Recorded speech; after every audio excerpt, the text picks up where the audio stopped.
মুখে থাকবে মুস্কি হাসি, জবানে থাকবে আলহামদুলিল্লাহ আলহামদুলিল্লাহ। একজন এসে বলবে পায়ে ব্যথা তোর, আলহামদুলিল্লাহ বলস কেন?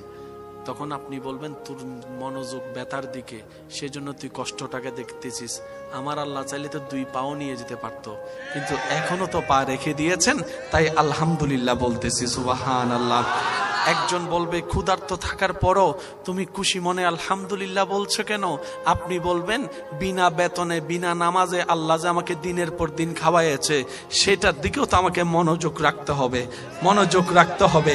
আমি না পাওয়া নিয়ে আফসোস করেছি, দেখেছি জীবনে লাভের লাভ কিচ্ছু পাই নাই, লসের মধ্যে ছিলাম, টেনশন বেড়ে গিয়েছে, রাতের ঘুম নষ্ট হয়েছে।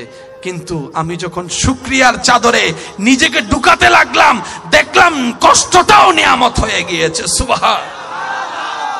আপনি বলে ফেললে উনি বলবে না, আর আপনি চুপ করে থাকলে উনি বলবে। আপনার বলাই 2 জনে শুনবে, ওনার বলাই সারা পৃথিবী শুনবে। আপনি করলে আর কি করতে পারবেন, আমি করলে আর কি করতে পারবো, কিন্তু উনি যখন করা শুরু করবে, ফেরাউনে যখন চিৎকার করছে, মুসা নবী বলেন না, আল্লাহর হিকমত নিয়ে উনি চলতেই আছেন, চলতেই আছেন। এবার বাহিনী নিয়ে ফেরাউনের যখন মুসা নবীর পিছনে লেগে গেলেন, আল্লাহ পাক বলে যে অপেক্ষা কর। এমন ভাবে ডুবাইছে আর ওঠার সুযোগ। ও যুবক, ও আমার বোন, ও আমার ভাই, পৃথিবীতে আমরা চিরতরে থাকতে আসি না, যাওয়ার জন্য এসেছি। তা যাওয়াটা যেন এমন ভাবে হয় যেন আমাদেরকে আমাদের নবী দেখে খুশি হয়ে যায়, আমাদেরকে আমাদের আল্লাহ দেখে খুশি হয়ে যায়। বলেন না সুবহানাল্লাহ? আর একটু জোরে বলেন না সুবহানাল্লাহ? আজকে একটা কথা মনে রাখবেন, যে সমস্ত স্ত্রীরা স্বামীর দেওয়া কষ্টে আল্লাহর উপর সন্তুষ্টি থেকে ধৈর্য ধারণ করতে পারবে, আল্লাহ তাআলা তাদেরকে আসিয়া আলাইহিস সালামের সাথে জান্নাতে থাকার, দেখা করার সুযোগ দান করবে।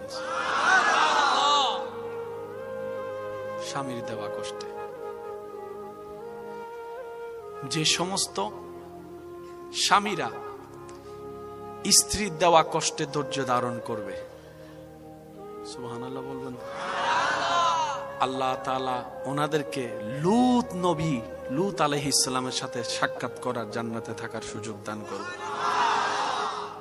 এই কথাটা মাথায় এবং মনে বসায় রাখেন, দুনিয়াটা ফুল বাগান নয়, এটা কাঁটার বাগান। এখানে আপনি মন না চাইলেও গর্তে পড়তেই হবে। এখানে আপনি যা দেখছেন সব সুখ শান্তি কুয়াশা, আসলে কিচ্ছু ধরতে গেলে সব হারিয়ে যায়। কথা বলেন ঠিক কিনা? এবার বলেন, বিনা হিসাবে অগণিত নিয়ামত চাই কি চাই না? তাহলে ধৈর্য ধারণ করতে হবে। কি করতে হবে? সবাই মিলে বলেন, কি করতে হবে? ধৈর্য ধারণ। তো ধৈর্য ধারণ মানে চিল্লানো, কথা বলেন না রে ভাই। ধৈর্য ধারণ মানে গালাজ করা, ধৈর্য ধারণ মানে এক টুসির বিপক্ষে 10টা টুসি দেওয়া, ধৈর্য ধারণ মানে বউরে যৌতুকের জন্য ফিটানো, ধৈর্য ধারণ করা মানে মামলার উপর মামলা দেওয়া না। আল্লাহ আমাদের সবাইকে একটু ধৈর্যশীল হওয়ার তৌফিক দান করুন। শুনুন, ইউসুফ আলাইহিস সালামকে আল্লাহ তাআলা মসনদে বাদশাহী দান করেছেন তো? ভাইয়া বলেন না, করেন নাই? আগে জেলখানায় পাঠাইছে, আগে কুফে ফেলছে, আগে বাপ থেকে দূরে করছে, গ্রাম ছাড়া